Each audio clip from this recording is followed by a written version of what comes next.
美国制裁中国，把自家的风电项目给搞黄了。说起来就很梦幻，今年3月份，美国首座商业化的海上风电项目正式投入运营。这原本是一个值得高兴的时刻啊，但是美国上下却没有一个高兴的。比如美国著名的《财富》杂志毫不客气地批评了这座风电场，说它建造的过程极为便秘，而且建好之后也不可能复制到其他地方，就差指着鼻子说它是一个形象工程了。其实不只是这个工程挨骂，在这之前，英国 BP 能源公司高管更是气得破口大骂，说美国的海上风电行业从根本上已经崩溃了。这句话确实难听，但是美国上下却非常赞同 BP 高管的评论，甚至《华尔街日报》、路透社等大型美国媒体也公开喷过美国的海上风电计划。能让欧美媒体和企业公开喷的行业真没几个。美国海上风电为啥这么招人恨呢？原因很简单，就是美国的海上风电行业实在是太拉垮了。早在2001年，美国就规划建设全国首座商业化海上风电项目，结果这个项目很快就下马了。此后整整20年时间，美国海上风电就像中了诅咒一样，项目一个又一个成立。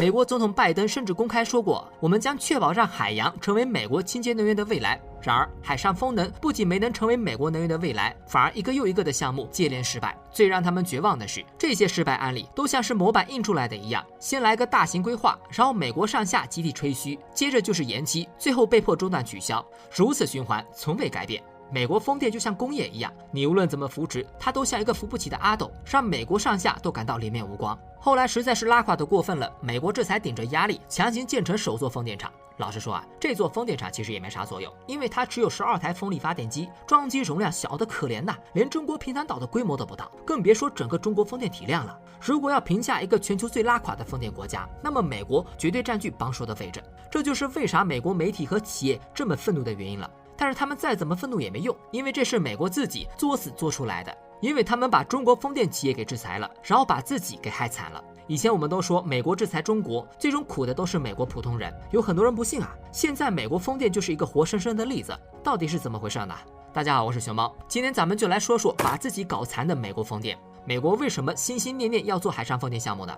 因为这玩意儿的优势实在是太大了。2022年，全球风力发电量占到全球总发电量的7.6%，比光伏还要高。同样，在中国的规划中，2050年时，风能在全国能源中的占比将超过30%，预计也比光伏要高。因为风能的成本低、前景大，还非常的稳定。这个其实不难理解啊，咱们就拿光伏作为对比，光伏已经是中国最强的技术了，但是它不是没有缺点，比如成本上，光伏面板占地面积很大，而且需要大量的太阳光，往往都是荒无人烟的沙漠或者戈壁。这些地方很偏僻，基本上没有什么用电需求，因此光伏发电站产生的电能要么存起来，要么花大价钱把它送到遥远的用电地区。对于中国来说，这个完全没有问题，因为我们有大型储能电站，储存起来很方便，也有特高压技术，可以大规模远距离送电。但其他国家却没有这么先进的技术啊，这就导致光伏发电很难在全球各个国家推广。其他清洁能源也是如此，他们一般都远离居民和工业区，在送电成本上比较吃亏。但是海上风力发电厂却没有这方面的问题，因为大部分的海上风电场离岸边都很近，大概只有几十公里左右，这距离沿海居民和工业区都并不远，可以直接拿来用。其次，风电也比较稳定，光伏必须要有太阳光才行，一旦夜晚或者长时间没有太阳光，那么它就得歇菜，变成一堆占用土地资源的废铁。而海上风能资源稳定得多，波动不大，可以说是最适合沿海地区的新能源项目了。因此，世界各个主要国家对海上风电行业都很重视。中国将风能战略意义提高到光伏一样高的地位，未来风能在清洁能源占比中将超过30%。德国目前有15%左右的电力都是由海上风电场提供的。2022年，德国还宣布10年内将再增加15倍的风能装机量。同样重视风能的还有北欧国家，丹麦和瑞典把建设海上风电行业当成了国策，不断加大对海上风电行业的投资。对于美国来说同样如此，美国经济最发达的地区集中在以纽约为代表的东海岸，以加州为代表的西海岸，这2个地方用电量最多，想要发展清洁能源，海上风电是最合适的。也正是如此，美国人其实早早的就意识到了海上风力发电的意义。2001年，美国就计划在东海岸的马萨诸塞州科德角建设一个世界上最大的海上风力发电厂。在他们的规划中，这座风能发电厂足足有130台风力发电机，每台发电机高达40米，即使放到现在，它也能成为巨无霸呀。2020年后，美国海上风电的野心也更大了。按照他们的规划，2030年前，美国风电总装机容量高达30几瓦，可以为1200万户家庭提供清洁能源。2023年，美国政府又更新了一份更宏伟的计划，要在2050年前把海上风电的装机容量提高到110几瓦，满足1亿人的用电需求。要知道，美国的总人口也才3亿左右啊。这意味着风能已经成为美国能源战略中非常重要的一环。因为美国宏伟的风电规划，全球各国数得上号的能源公司齐聚美国，准备大干一场。比如丹麦沃旭、英国 BP 能源公司、挪威国家石油、美国通用等等国际巨头，基本上都来了。可他们怎么也没想到啊，美国的钱是真的不好挣的。都说印度是外资坟场，印度挣钱印度花，一分也别想带回家。但人家好歹挣钱了，美国海上风电项目呢，你钱砸进去了，一点回响都没有呢。他们拉垮到什么程度呢？就拿马萨诸塞州巨无霸海上风电来说，2001年就提出来了，但是单单审批就花了6年时间。2017年这个项目还没开工，这种速度都能把老百姓给气哭了，更别说投资方了。最后他们只能含泪放弃这个项目。美国酝酿的世界最大海上风电场就这么直接胎死腹中。在这之后，美国又规划了几座大型海上风电项目，结果无一例外的全都烂尾了。比如壳牌旗下的新能源公司宣布退出美国马萨诸塞州的海上风电项目，还有纽约州的2个风电项目也是如此。它原本是由英国 BP 能源公司和挪威国家石油公司合资建造的，但是由于各种原因 ，BP 能源与挪威国家石油公司宣布分家，由合资改成一家分一个项目。结果刚分开没多久 ，BP 又跟美国政府谈崩了，直接取消了自己分到的项目。最后一合计，钱没挣到，自己反而亏损了6亿美元左右。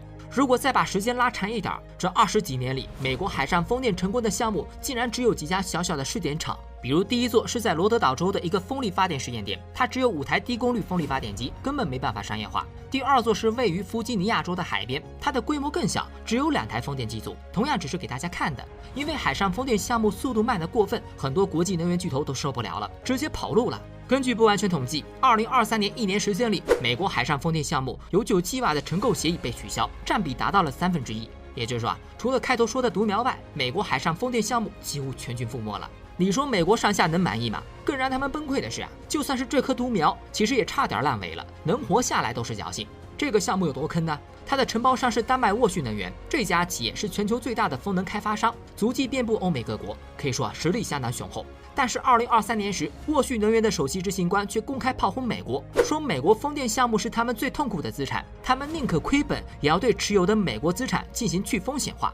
什么叫去风险化？就是将美国风电项目从公司账上直接划掉，相当于默认这笔交易是亏本的。当年11月，沃旭能源果然宣布减记40亿美元的资产，并且取消了美国新泽西州南部的2个海上风电项目，果断选择跑路。幸运的是，当时沃旭能源在纽约州的项目已经接近完工，这才让美国有了第一座海上风力发电厂，不然他们真的要全军覆没了。听着是不是很魔幻呢？至少本猫觉得很离谱啊，因为按照我们的经验，美国将风电列为未来重点能源战略，按道理来说，就算是倾尽美国全力，也要确保它尽快实现才对。为啥会变得如此拉垮呢？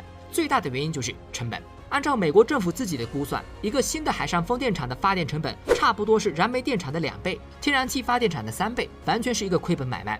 作为对比，中国风电已经可以做到和煤电平价了，为什么2者相差这么多呢？原因很复杂，一方面是被美国本地人给坑了，一方面是和中国有很大的关系，也就是本报开头说的，因为制裁中国把自己给坑了。首先第一个就是美国本土特色 NGO 抗议。2019年时，美国对中国加征了大规模的关税，其中就包含风机产品、相关部件以及原材料。但是美国自己的风电产业却非常拉垮，一台海上风电机组最核心的部件就是塔架、叶片、齿轮箱和轮毂，这几个部件的成本占到总成本的70%以上。这几件核心设备，美国几乎都没有，而中国呢，不但有，而且很牛。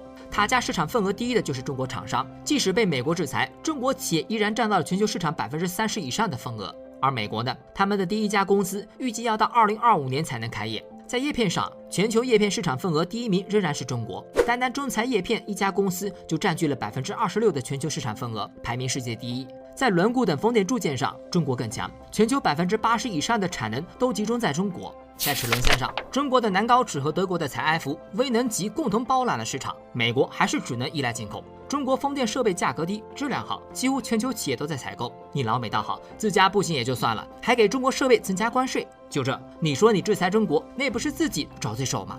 当然，美国也没那么傻，他们这么做最大的依赖就是欧洲那几家能源巨头。目前，美国几乎所有海上风电项目都是由来自欧洲的公司承包的。可惜自己想作死，就算是欧洲巨头也拯救不了美国海上风电项目。就拿海上风电项目中最重要的安装来说，它其实也是一项技术活。如果看过风力发电机的都知道，这家伙非常大，主流塔架和扇叶都有25层楼那么高，整个重量达到上百吨，堪称巨无霸。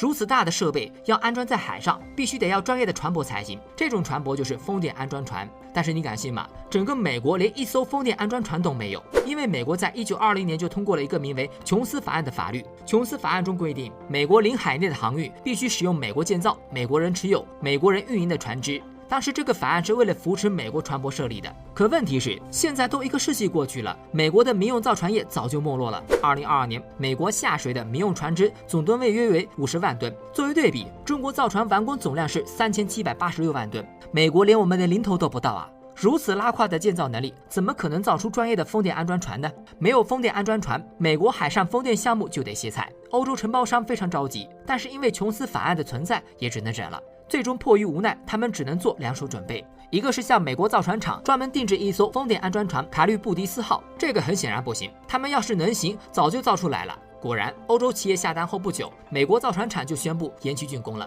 原本2024年可以交付，现在要等到2025年才行，而且造价由原来的5亿美元暴增到6.25亿美元，这个价格足够在中国买2艘性能更好的风电安装船了。这种大型项目多等一天，成本就要多花很多，你说欧洲企业心里能平衡吗？所以他们自己又准备了个备案，琼斯法案不是不让我们在美国使用其他国家的船舶吗？那我就额外租用一艘符合琼斯法案的美国驳船，然后用它将风电机组运输到海上，再转移到从外国租来的风电安装船上进行安装，这样不就间接绕开了法案限制吗？可这2个法案真的好吗？找美国订驳船要为美国拉胯的造船业承担增加的成本，租美国船舶要为美国无厘头的法案承担运输成本，不管哪一个都是企业很难承受的伤痛。除了成本外，美国制造业几大特色也不会缺席。2001年时，马萨诸塞州海上风电项目成立，美国政府就向社会公开这个喜事，因为它可以提供数万个岗位，还能提高美国企业的制造规模。更重要的是，可以为当地几个小岛提供清洁能源，对于本地的旅游业、制造业非常有好处。这应该算是一件好事吧。但是让当地政府没想到的是，前脚项目刚公布，后脚一大群人就开始抗议了。当地的渔民站出来说，风电场会严重破坏当地渔业的发展，不能建。环保组织说，海上风电机组会破坏海洋环境和风貌。印第安部落都跑出来抗议，说风电项目会破坏传统习俗。就连鸟类和鱼类爱好者也反对，说海上风电会让他们的生命受到威胁。这些抗议者的理由千奇百怪，但真正能站住脚的其实没有几个。就拿渔业来说，风电项目到底会不会影响渔业的争议一直都有，但是随着海上风电场的发展，这些问题早就被解决了。如果利用的巧妙，甚至能发展出更新更好的渔业模式。中国广东阳江的明鱼1号项目就是如此。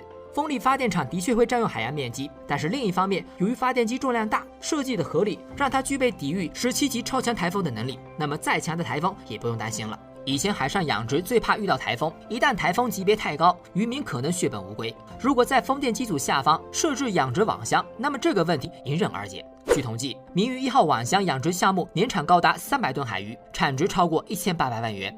你说这种风电模式会影响渔业吗？但是美国渔民可不管这种模式，他们就是不让建，或者就是钱。除了养殖业，环保组织的抗议也很无理由。海上风电项目从选址开始都是经过严格的环评，后期的建设和维护也会有相应的保护。这些环评就是专业环保机构做的，有没有问题应该是他们说了算，而不是环保组织说了算。至于印第安人的习俗更是无厘头，海上风电项目距离海岸边一般都挺远的，有什么习俗是需要远离海岸线进行的呢？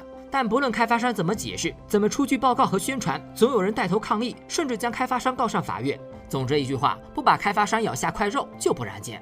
于是历史上最大规模的风电辩论项目就诞生了。当地的民众、政客、投资企业、各大组织全都卷入这场大辩论之中。这场辩论整整持续了10年时间，在开发商做出了各种妥协之后，这才通过了审批。然而它产生的影响却非常大，一个是海上风电项目的成本飙升，除了承担建设成本外，还要给那些组织好处费，以及诉讼成本、调查成本、宣传成本，甚至是时间成本，种种加在一起之后，就是一个天文数字。原本可以挣钱、可以互惠互利的项目，硬生生的拖成了亏本买卖。更关键的是，这些组织尝到甜头之后，美国所有的海上风电项目都得被咬下一口，让很多项目开发商十分痛苦。第二个影响就是美国制造业了。海上风电不挣钱了，美国本土的投资者和承包商只能被迫撤走。比如2009年的时候，美国本土的能源巨头通用电气宣布退出海上风电项目，原因就是持续不断的抗议和官司，导致成本严重上涨。没有了本土公司的帮助，开发商迫于无奈，只能将它转包给其他国家。本来中国也是个选择，但是由于贸易战，开发商只能选择欧洲企业。这下美国制造业也不同意了，原本说好的利好本土制造业，现在可倒好，自家的项目自己吃不到肉，还被环保组织和外国企业抢了。你说他们心里能平衡吗？于是又是各种拉扯，导致欧洲能源企业也是心灰意冷，选择撤资。预计在不久的将来，美国海上风电项目可能会全军覆没。对，就是连已经建成的也活不下去，因为它的发电成本太高了，全靠补贴存活。一旦美国政府彻底对海上风电死心，补贴也就没了。让我们拭目以待吧。好了，我是熊猫，本期视频就到这里，我们下期见。